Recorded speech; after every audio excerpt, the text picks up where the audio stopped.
Jo, vous avez la parole.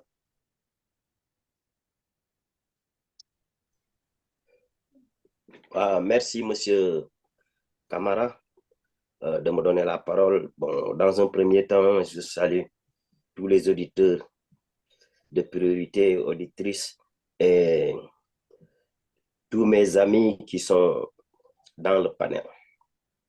ñuy ñaan rek yàlla may ñu que li ñuy wax fii daal mu bañ a doon loo xam ne dañu ci xeebee quoi. Donc soo ma laajee sama gis-gis ci dialogue bi président de la République convoqué, comme l'a dit quelqu'un au niveau des médias, nee na le président chaque fois s'il est coincé day woote dialogue pour mun a échapper. Donc finalement def naa dinaa gëm loolu quoi, parce que il faut se poser la question, quel est l'objectif de ce dialogue-là? Quel est l'objectif de ce dialogue? L'objectif de ce dialogue, c'est mu ngi noonu dafa diviser groupe bi en deux commissions. Le lendemain ñu waxtaan entre ñoom, ils ont proposé une date. Je pense que c'est le 2 juin.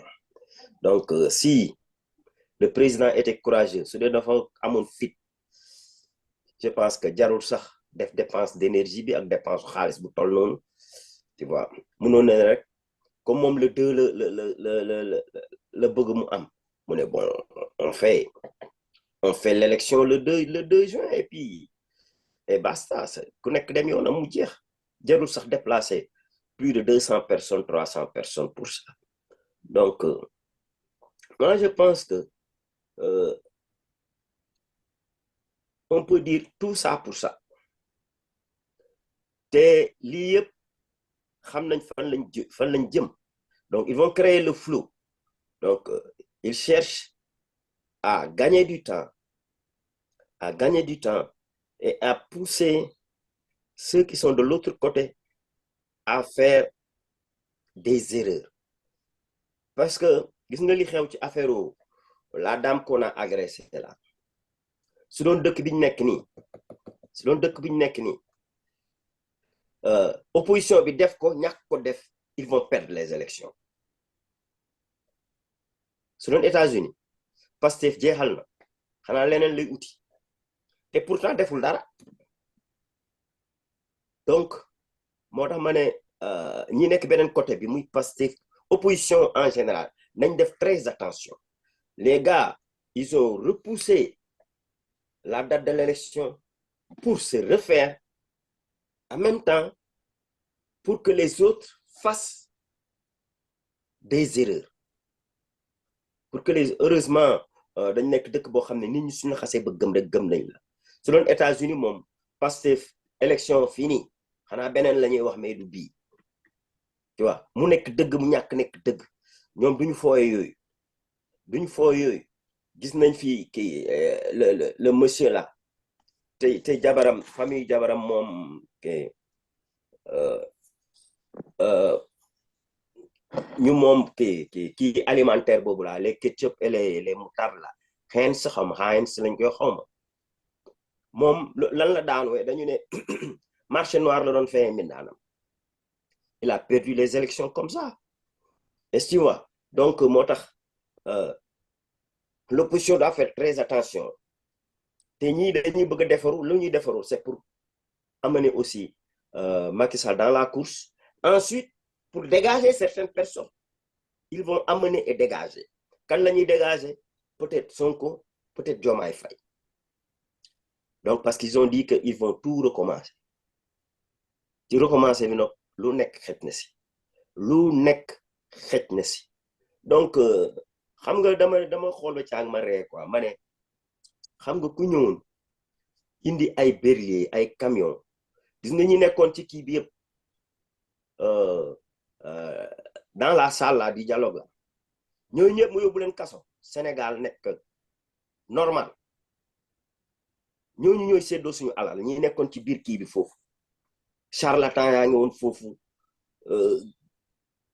ñi doon jël décision yi ñu ngi woon foofu ñooñu ñëpp soo leen jëloon nga yóbbu leen parc an nga génnee lion yi ñëw nga wàccee leen ci kamb boobu tëj leen foofu Sénégal day normal parce que ñooñu ñoo yàq Sénégal donc le dialogue là je pense que amul sa raison d'être c'est pour amener c'est simple amener Karim ce qui n'est pas normal et chercher à évacuer Diomaye et Sonko ça va créer le chaos te ñun loolu indiwuñu fi quoi bismillah. Jobas voilà ñu def benn deuxième tour par rapport à ça Joba umital sa téléphone yaa ngi mute voilà léegi nag lan mooy sa intervention pour deuxième point tout le monde a passé tu as écouté deuxième tour quoi rapidement ñu jàll ci l'autre point là. C'est un tour pour l'analyse du dialogue ou bien pour le deuxième point? Bon, su fekkee amoo looy wax ma avancer quoi c'est toujours là les gens ont parlé peut-être tu as une réplique à faire quoi bu fekkente déglu nga nit yi quoi su fekkee tu n'as pas écouté les gens bon donc ñu jàll ci deuxième de beneen gars yi. J'ai bien écouté. Voilà donc est-ce que am nga réplique bi ngay def pour ñu mën a avancer?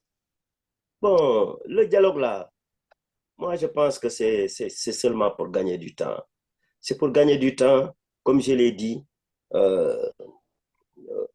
ceux qui sont en face, les pousser à l'erreur et ñoom seen côté ñuy defaru ñoom ñu ngi defaru maa ngi ne woon deux objectifs la ñuy ut mooy defaru ensuite non trois objectifs la dañuy defaru ensuite pousser l'opposition à l'erreur parce que soo defulee focus di nga def erreur comme ni mu ko waxee rek le fait d'agresser la femme là su doon un pays comme les États-Unis Pastef élection jeex na ñoom ñoo ko defoon defuñu ko loolu munoo weddi ba opinion électorale bi changé dañuy ne am nga ci influence te alors que ñëpp xam nañ ne du ñoom tu vois beneen bi mooy dañuy bëgg indi Karim Wade par A ou B dernier point bi mooy ils veulent refouler te dina leer su kaname ils veulent refouler Diomaye ou Sonko il est déjà refoulé mais dañuy essayer def un jeu de yo-yo pour xool ci ñoom ñaar kan la ñuy indi ou bien ñoom ñaar ñëpp ñu dégager leen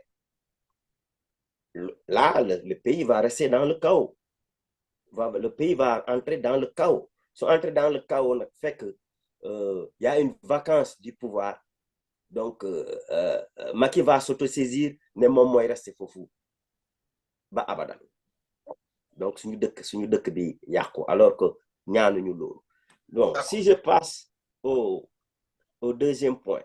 Non deuxième point laa la guñu ko ba ñetteel jàll ba pare laa la guñu ko waaw je reviens sur le deuxième point daal problème bi loolu la Macky il tu sais man lan moo ma métti ci le président